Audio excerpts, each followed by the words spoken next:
How do you address the climate and ecological crisis we're in? It's easy to dismiss plans to get to net zero by 2050 as a pipe dream. I'm Tim Bale, Professor of Politics at Queen Mary University of London, and I'm keen to understand whether our innovations could help save planet Earth. So I sat down with a few of my colleagues to find out. So Fernando, your work focuses on businesses and how they manage emissions. Could you tell us a little bit more about that? Yes, my work focuses mainly in agribusiness and food production, specifically on the intensive use of technology in order to reduce emissions and to adapt, so to have a climate resilient agri-food system. And where do you do that work? Where's the research taking place? It has two different answers. First, I do it in the School of Business and Management of Queen Mary University of London, and then it takes me all over the world. Last year, for example, we conducted a research on these issues and others, including renewable energies, in the Kingdom of Eswatini, a country that many don't know, that used to be called Swaziland, and it is between South Africa and Mozambique.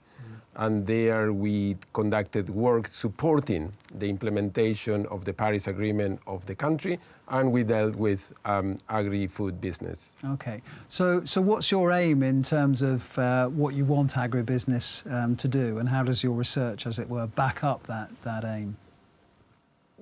The aim has as a background that one thing, regardless where your ideology is, regardless what you like or you dislike, you always will need to eat. And therefore, agri-food production still will be an important part of what we do. On the other hand, agri-food production is an important part of the world emissions that are created global warming and climate change. And therefore, my aim is to design and develop a set of policies in which countries can enhance their agri-food production and the food security while reducing the carbon emissions through the use of digital technologies. I see. And do you work with governments, or do you work with the agribusinesses themselves? It depends. Okay. As any lawyer will say, it depends.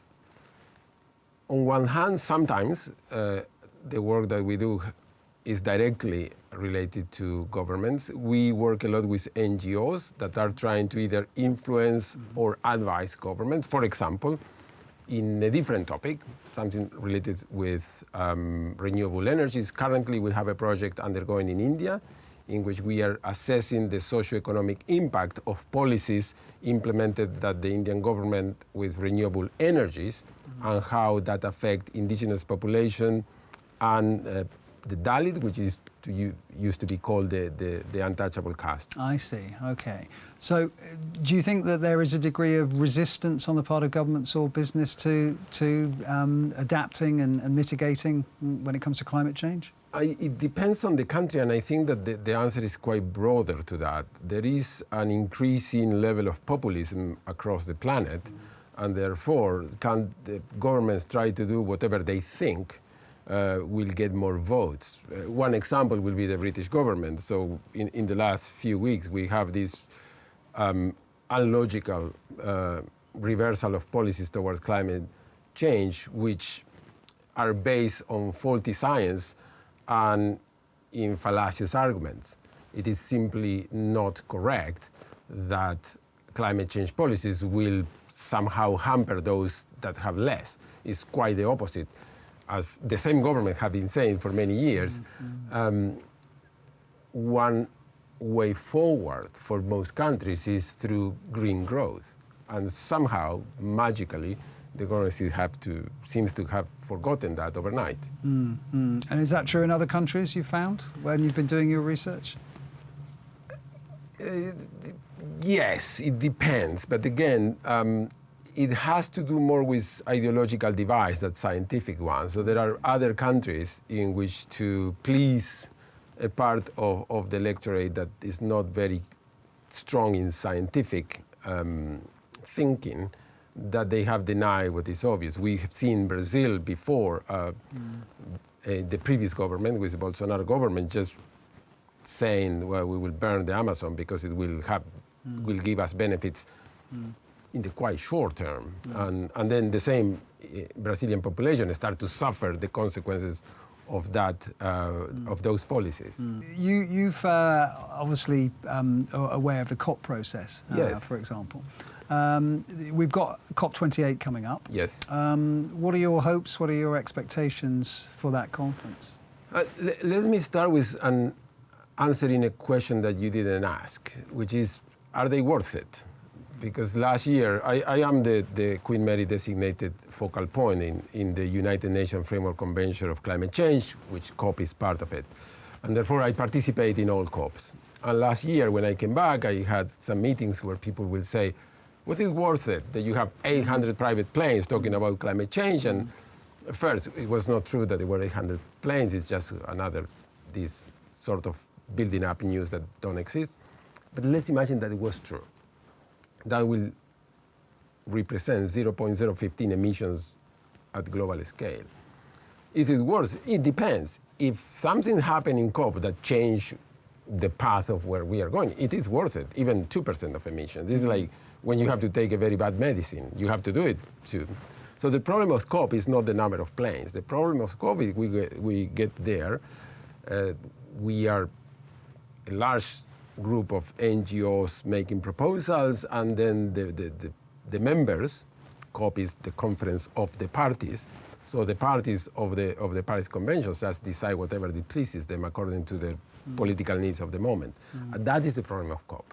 Right. So what is the aim of this COP? Well, that finally they start to put their views in the real goal, which is stopping climate change, and not just to looking for some petty gains, either internally political or some mid-term geopolitical game that many countries are playing. Mm-hmm.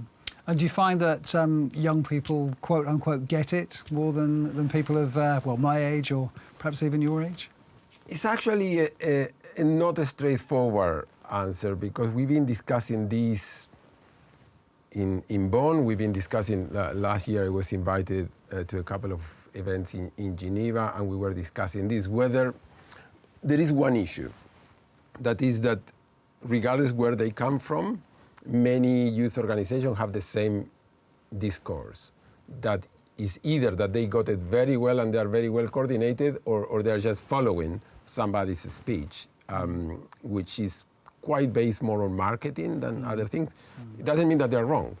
So normally they do get it, and what they get better than those like us, they get it quite more, and they get more the sense of urgency. Probably because they know that it's their lifetime. In our case, all the not very nice things that are going to happen to the planet will happen when probably we are not part of it. We are probably part of the solution as fertilizer. Right. But the young understand that their life might be different because of what we are doing now. Right. And I'm talking of the future. Obviously, we've got this goal, 2050, net zero by then. We've got the Sustainable Development Goals. Are you optimistic about reaching that goal? It depends. I am optimistic in the sense that it can be achieved. Okay. I am pessimistic that countries are not doing what it needs to be done to be achieved.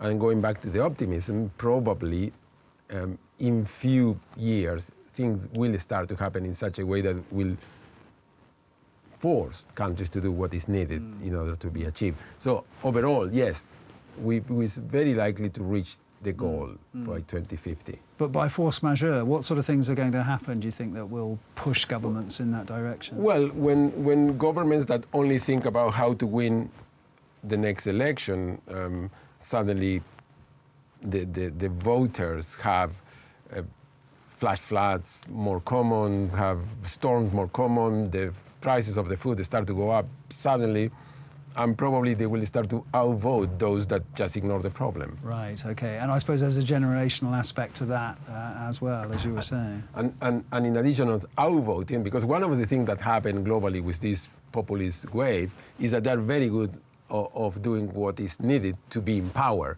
And therefore, it is hopeful, we hope that they will start to see the change, and therefore they will preempt losing the election by doing what is needed to be done. I see. So there's some optimism in the pessimism about populism, really, as far as you're concerned. Exactly. Sometimes when government listen to the people, actually do what they have to do. Okay, great.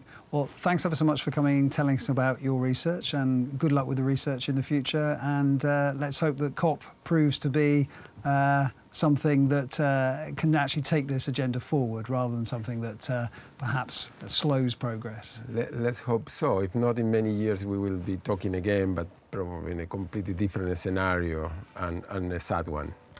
Okay, thank you. Thank you.